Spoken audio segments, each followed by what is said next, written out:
বাঙালির প্রিয় খাবার মাছ, আর সেই মাছ যদি একসঙ্গে এক জায়গায় পাহাড়ের মতন করে দেখা যায় তাহলে কেমনটা হয়। তো এই সব নিয়েই থাকছে আজকের গল্প। আমি আজ দেখাতে চলেছি নিশ্চিন্তপুর মাছের আড়ত। স্থানীয় জেলে ভাইরা যে কঠিন পরিশ্রমের মাধ্যমে যে ফসল নিয়ে আসে, সবই আসে এই আড়তে। তারই গর্ব থাকছে আজ।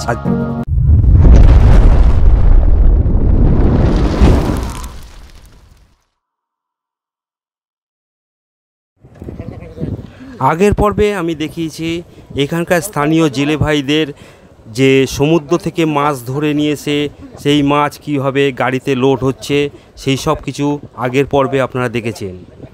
আর আজকে দেখাবো এই সব মাছ কোথায় বিক্রি হয় সেই জায়গায় নিয়ে যাব আপনাদের। এই মিনি গোয়াতে কিংবা কল নম্বর পিকনিক স্পটে আপনারা যদি আসেন তো ফেরার পথে ওই মার্কেট অবশ্যই আপনারা ঘুরে যাবেন, কারণ ওই মার্কেট থেকে আপনারা কম দামের অনেক রকমের মাছ আপনারা সংগ্রহ করে বাড়ির জন্য নিয়ে যেতে পারেন। তো সেই জন্যই ওই মার্কেটটা অবশ্যই আপনাদের দেখা উচিত।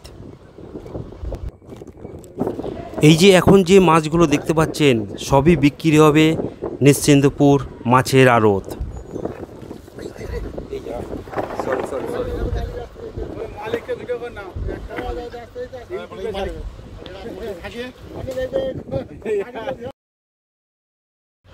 প্রথমে মাছের আড়তে ঢোকার মুখেই দেখলাম অপরূপ একটা জিনিস, যে মানে বরফগুলো এইভাবে কাটিং হয় ঝুরো ঝুরো করে, সেইটা আমি আগে কোনো দিন দেখিনি।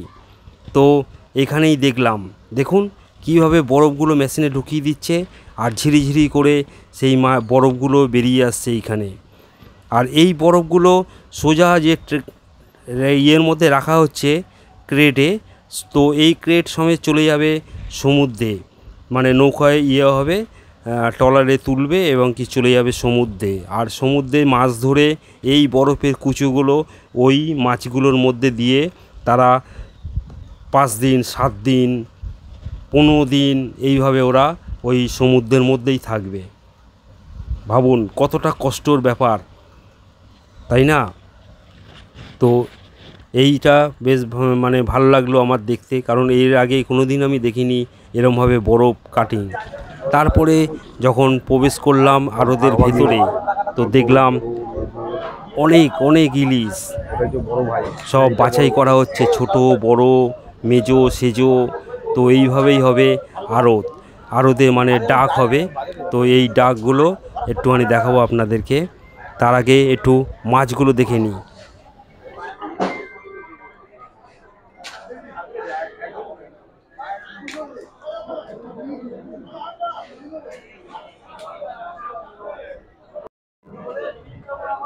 তো এখানে হচ্ছে মাছের মানে ইয়ে করা হচ্ছে, আমার ডাক হচ্ছে।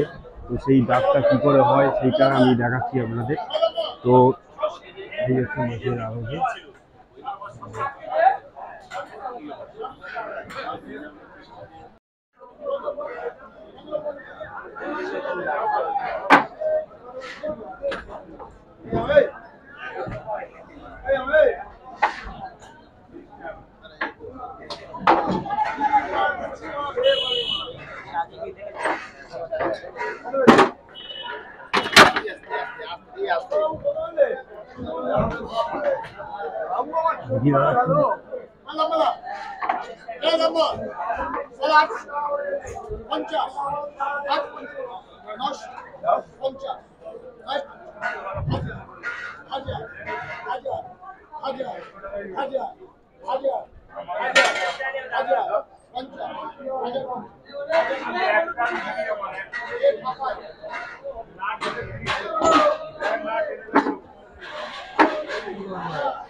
সমুদ্র থেকে ফসল তুলে নিয়ে আসে জেলে ভাইরা, আর সেই জেলে ভাই আর ওদের মধ্যে নিয়ে আসে এইখানটায়। এখানে হয় বাছাই এবং সেই সব কাজ করে অগণিত শ্রমিক। কত মানুষের পেট চলে এই সব কাজ করেও, সেইটাও দেখলাম চোখ ভরে। দেখুন এই মাছের সঙ্গে জড়িত কত ভাই।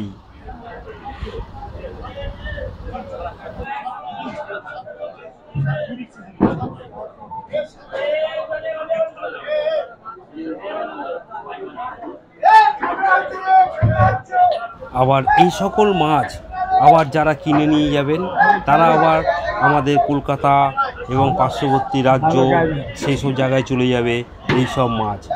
আর আমরা বাজারে গিয়ে কত সহজে মাছ কিনে নিয়ে এসে রান্না করে খেয়ে ফেলি, তাই না? আর তার মধ্যখানে এই যে মিডিলে কত রকমের কাজ হয় সেইগুলোই তুলে ধরলাম আজ আপনাদের সামনে। যে আমরা মাছ কত সহজে বাজারে গেলাম, মাছ কিনলাম, কিন্তু এই মাছগুলো কীভাবে কোন প্রসেসে আসে আমাদের কাছে সেইটাই হচ্ছে দেখার বিষয়। এখানেও হাড় হিম করা খাটনি থাকে এই সব শ্রমিকদের। আমিও এখানকার কিছু শ্রমিকদের সঙ্গে কথা বললাম যারা কাজ করছে, তাদেরকে জিজ্ঞাসা করলাম, বলছে দাদা এ কী মাছ দেখছেন? এখন তো সিজন শেষ, এখন হচ্ছে সমুদ্রে যাওয়া বন্ধ আছে, তাই জন্য ওই নদীর মধ্যে যেসব মাছ ধরা হয় ছোটোখাটো জেলেরা তারাই এই সব মাছ এখন নিয়ে আসে। তাহলে ভাবুন আপনারা, যখন সিজন, যখন সমুদ্র খুলে দেবে তখন কত মাছ আসে এইখানে। তো এই জায়গাটায় আমি অবশ্যই একবার আসব যখন সমুদ্র খুলে যাবে, যখন সবাই যাবে সমুদ্রে মাছ ধরতে, তো অবশ্যই আসব। দাদা আপনি কোথা থেকে এসেছেন? দক্ষিণ বারাসাত। ও তার মানে গড়িয়ার পর থেকে সব এইদিকে আসে এই এই আড়তে, তাই তো?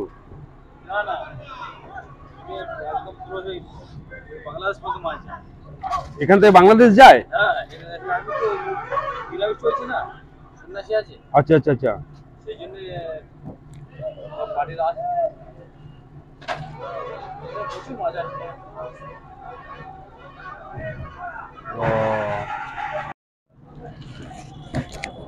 তো গড়িয়া স্টেশনে কোথায়, মানে স্টেশনে বাজারটায়? তাহলে আচ্ছা আচ্ছা, নবদ্বীপ বাজার, নবশ্রী বাজার। এখানে কি প্রত্যেক দিনই আসেন বাজার এখানে? ও তো আমাদের ওইদিকে টালিগঞ্জের দিকেই তো বাড়ি। ইনি দাদা গড়িয়া থেকে এসছেন এইসব মাছ নিয়ে।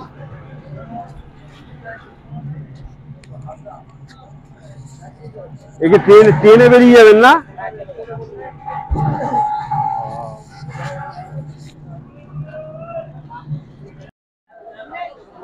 চিংড়ির পাহাড়।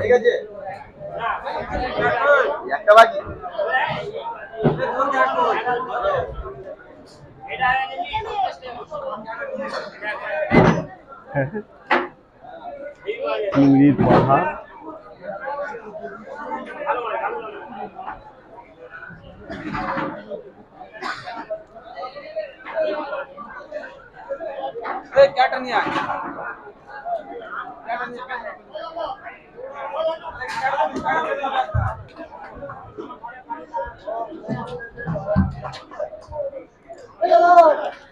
কি পাচ্ছ গো? বরফ। কিছুক্ষণ আগে যেই মেশিনের সাহায্যে বরফগুলো কাটিং হচ্ছিল দেখছিলেন, সেই বরফের কুচিগুলো যখন মাছ ধরা হয় তখন ওই মাছের সঙ্গে বরফের কুচিগুলো দিয়ে মাছগুলোকে প্রিজার্ভ করা হয় নৌকোর মধ্যে। আর তারপরে যখন মাছগুলো নামানো হয় সেই সময় এই বরফগুলো বাছাই হয়, তারপরেই ওয়েট করা হবে আর নিলাম উঠবে যে এই মাছগুলো কার কপালে যাবে। তো খুব দারুণ সিস্টেম, সেইগুলোই দেখছি দাঁড়িয়ে দাঁড়িয়ে আর আপনাদের জন্য দেখাচ্ছি। এই চিংড়িগুলোর নাম কি আছে? ঝুমকো চিংড়ি। আপনারা কোনোদিন নাম শুনিনি এরকম ঝুমকো চিংড়ি।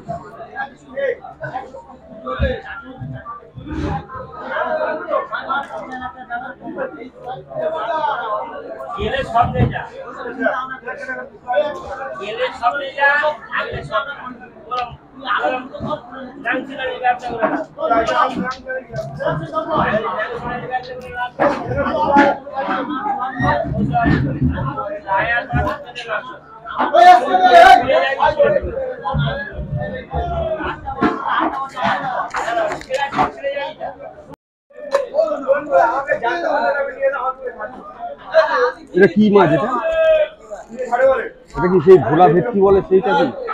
পুরো ভেটকি এটা? এটা পুকুরে হয়েছে নাকি? পুকুরে? নদীর মাছ। নদীর মাছ তো। মানে যাও বললা কাজে পারে কোন একটা কাজে মাছ খাবে না। এইটা মাছ ওইটা মাছ ও মালিক বলছি কি এটা কি আপনি বয়ে নিয়ে এসছেন? এটা এটা আপনি ধরেছেন? কত ওয়েট হতে পারে? 20 কেজি হবে না? এটা কি বিক্রি হয়ে গেছে নাকি? কত দাম উঠলো? কত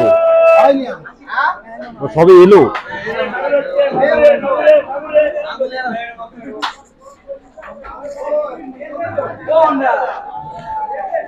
দেখতে হবে এটা কি কত বিক্রি হয়।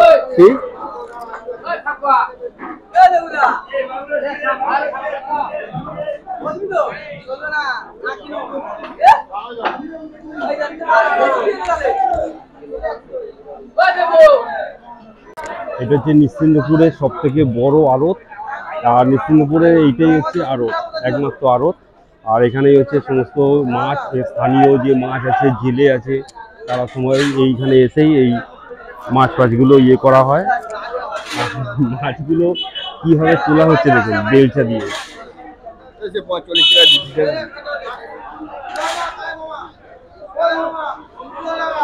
বেলচা দিয়ে চিংড়ি মাছ তোলা হচ্ছে, ভাবুন একবার।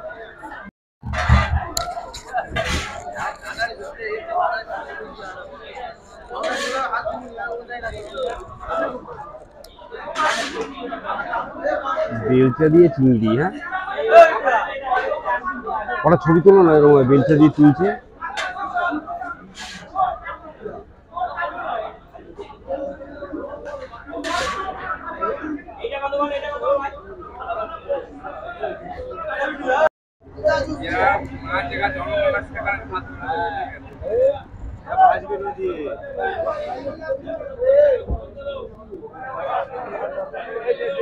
এটা কত হলো? 210 মানে হলো 220 টাকা। আচ্ছা, মানে 1 কেজি মাছের দাম 220 টাকা। এই হচ্ছে রেট।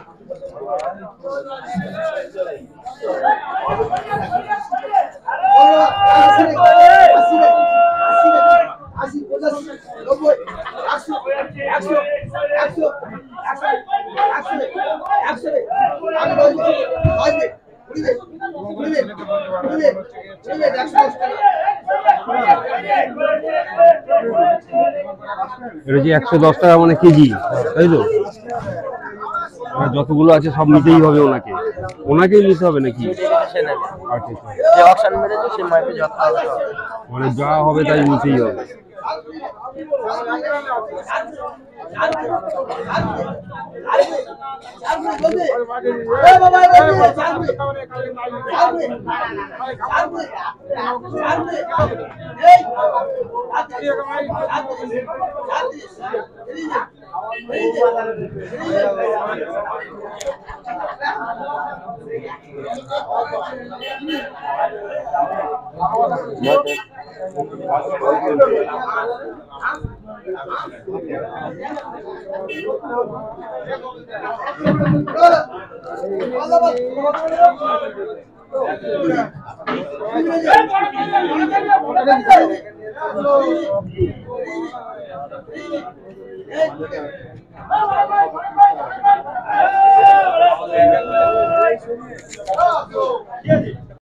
क्या दे दे रेस करिए ना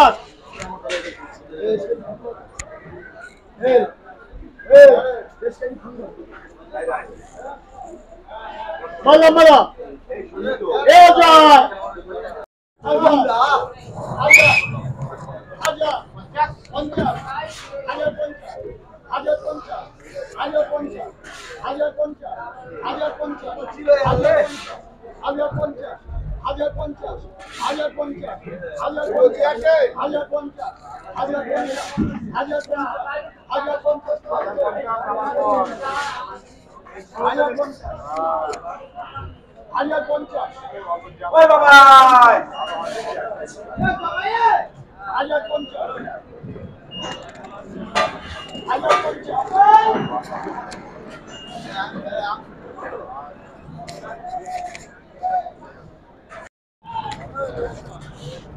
তো এই ছিল আজকের ভিডিও।